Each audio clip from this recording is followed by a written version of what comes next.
Bem-vindos a este guia técnico sobre o Rowenta Xplorer 20. Somos a Kelatos Informática, especialistas em reparação técnica. Recolhemos o teu equipamento ao domicílio, fazemos diagnóstico gratuito e enviamos orçamento antes de reparar. Sem chamadas, sem deslocações. Estamos localizados na Cal Joaquim Maria Lopes 26, Madrid. Cómodo, transparente e profissional. Link na descrição. O teu Rowenta Xplorer 20 faz um barulho estranho.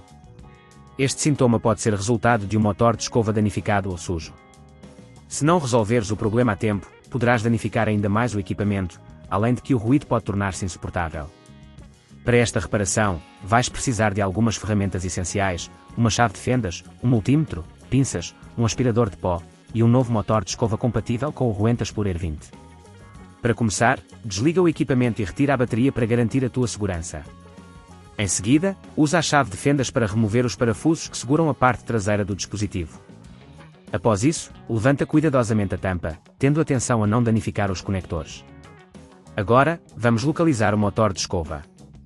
Ele deverá estar próximo da área onde o ruído se origina.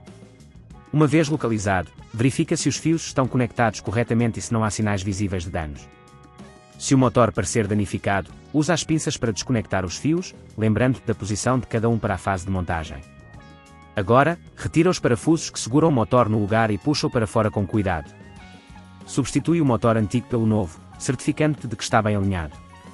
Reinstala os parafusos, aplicando a força moderada para não danificar os componentes.